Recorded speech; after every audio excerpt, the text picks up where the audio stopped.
শুনেন শুনেন মাতারি, শুনেন মাতারি, আপনি বললেন চৌধুরী বংশরা মেথর ছিল। কাদের মেথর ছিল?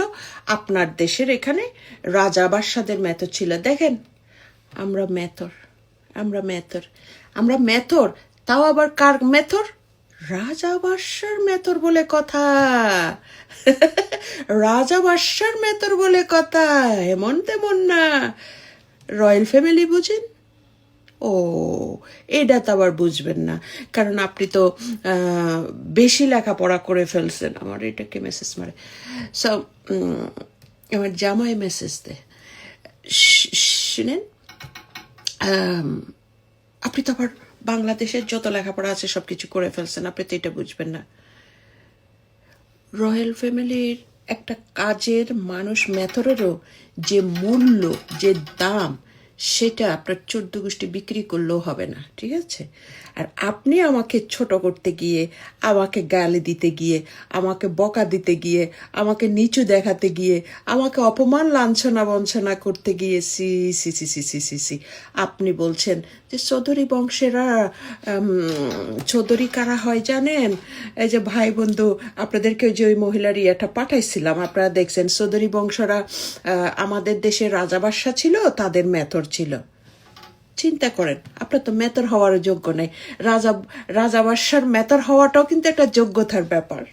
আপনার তো যোগ্যতা আছে খালি অন্য বেডির জামাইরে কেড়ে নিয়ে সে মটকাইয়া পটকাইয়া ধৈরা টইরা ওই বেটার খাওয়া পড়া, আরেকজনের রিজিক নষ্ট করা। দোয়া তুলসী পাতা, রেডিসন হোটেলে তো ও হো হো হো হো হো হো বারের ডান্সার ছিলেন, বেটা গেছিল মদ খাইতে, দিয়ে তো ডান্সারের সাথে মদতির সাথে পরিচয় হয়ে খপ্পর ধরে, খদ্দর বলে না এগুলারে, আমি অনেক মানে খারাপ শব্দ শিকার চেষ্টা করতেছি, হ্যাঁ, অনেক কি বলে এগুলো আমি শিকার চেষ্টা করতেছি, যেমন খদ্দের। সো আমি এগুলো শিকার চেষ্টা করতেছি, কারণ শিখতে হবে, জীবন এখন এরকম নিয়ে আসছে। তো তুমি মাতারি আমারে যে বলতেছ যে কি, যে আমার মা বাপ নেই, আমি আল্লাহ থেকে টপ করে পড়ছি, কিন্তু আমি যখন কথাগুলি বলি তখন মা বাপ কি কোত্থেকে আসলো? আবার বলো তোমার আত্মীয় স্বজন। শোনো মাতারি, আমি এই আত্মীয় স্বজন, যে আত্মীয় স্বজন তোমার সাথে যোগ দেয়, আমার শত্রুর সাথে যোগ দেয়, এরা আমার আত্মীয় স্বজন না। জন্টিসের ফেসাব বুঝোস? হলুদ, আমি এদের প্রতি জন্টিসের ফেসাব করে দিই, হলুদ ফেসাব করে দিই, বুঝছস? এই যে ভাই বোনেরা, আপনারা শুনেন, যখন আপনারা দেখবেন যে আপনাদের বন্ধু মানুষ, আপনাদের ভাই হোক, বোন হোক, যে হবে হোক, বন্ধু হোক, পরিচিত হোক, যখন দেখবেন সে আপনার শত্রুর সাথে উঠা বসা করছে অথবা শত্রুর আশপাশে আছে, মনে করবেন ওই মানুষটাই হচ্ছে আসল শত্রু। আপনার শত্রুকে সে যোগান দিচ্ছে।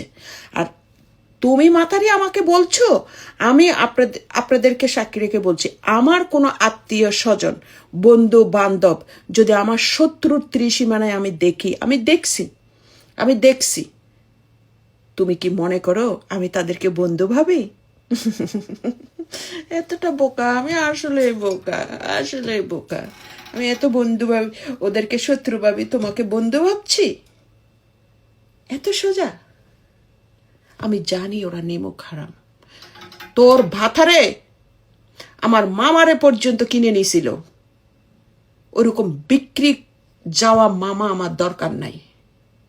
ওই আমার মামা আমার ফেসবুকে আছে, আমার মামা দেখতেছে, বিক্রি করা মামা আমার দরকার নাই।